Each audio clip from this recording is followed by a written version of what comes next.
and welcome to part 2 of Bridge Defense on Operation Market Garden Let's Play Battlefield 1942. Well, I definitely know what my screenshot's going to be. Man, that was a massive traffic pileup. And I got a landmine, get 2 landmine kills there. See, I wandered over here to deal with, keep this flag neutral, but I'm still having an impact on that bridge flag. Alright, so that hostile Jeep went through without landmine kills. Presumably the landmine kills I got before cleared a path, at least through the minefield, but those X-Packs still sitting there maybe... Alright, well now I guess they realize that there's no threat of those being blown up. See, what happened there is I had the landmine set up so they couldn't get through, plus I had the X-Packs, which if they thought, and they had good reason for thinking, that the engineer who was responsible for those X-Packs was keeping an eye on that bridge to detonate whenever people came up, they still have to kind of keep back just in case. But once, of course, other Germans pass through without getting blown up, they know it's safe. Well, I guess it was safe for that guy. The reason, of course, that I didn't detonate the X-Packs when I was in the building was I couldn't quite see. You need a good angle to see exactly where your X-Packs are on the bridge. So if the tank was foolish enough to be just sitting right on top of the X-Packs, not moving, then I could kill them. But usually they're going to keep a safe distance, so it wouldn't make much point. It wouldn't have much point in detonating them anyway.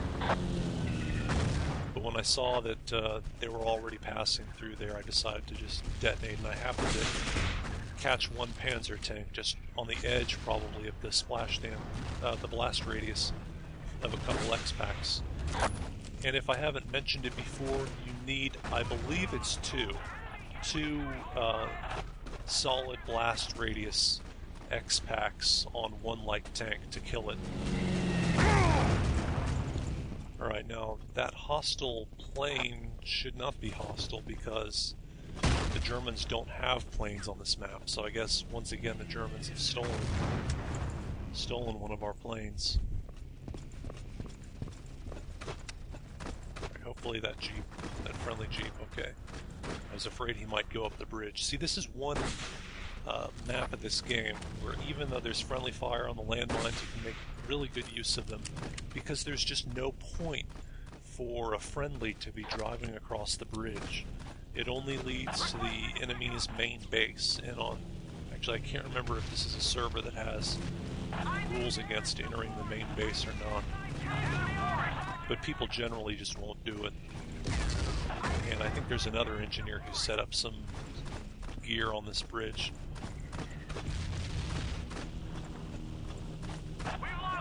One of the things I like about playing as an engineer is you can set up traps like that on the bridge, and you can go to a completely different part of the map and do stuff over there, and you've still got your defense on the bridge. And another thing, if I haven't mentioned it, about X-Packs, you can detonate them from anywhere on the map. The only limitation is time. After 4 minutes, an X-Pack will self-detonate. Now, 4 minutes on this game is an extremely long period of time. Usually you're not going to be alive for 4 minutes, unless you're really safe. But there's no distance limitation. It could be, I think that when they originally made this game, you know, like on the World War II movies where they have the little detonators and there's a long wire that connects the explosive to the plunger. Well, presumably they took out the whole wire thing and just said, whatever, you can detonate from across the entire map if you want.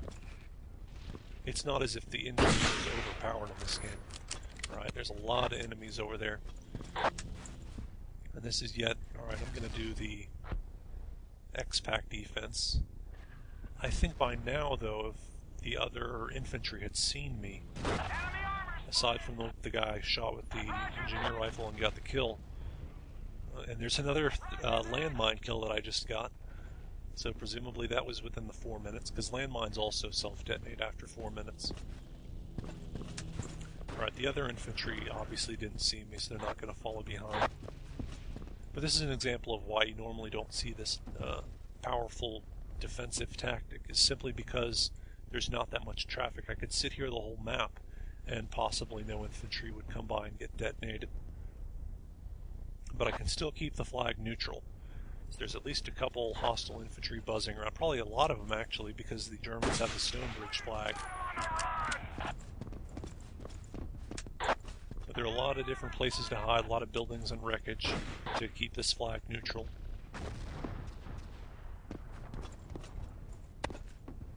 Yeah, see, they're all just kind of moving around.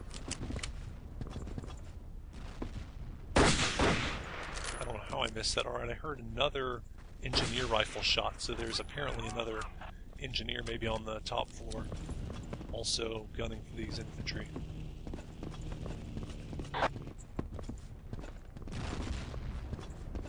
And nothing on the bridge.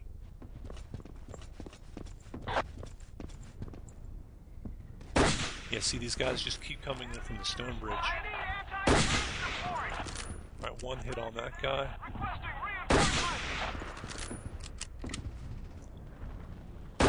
See, it's like trying to swat a mosquito almost, trying to figure out exactly when they're gonna... And I've been spotted, so I'm gonna do this little defense just in case. Yep. See, it's a powerful tactic. He had no chance of surviving, but it was just a matter of knowing that someone was gonna come up there. And the fact that there were two of them, of course, since I had no extra X-Packs, I couldn't defend myself. And this is the end of the round. Huge victory for our side. Really good defense. Alright, I guess he saw me dropping the hands out. Really solid defense on the Allied side. Top 3 people only got 2 deaths each. Pretty impressive, actually.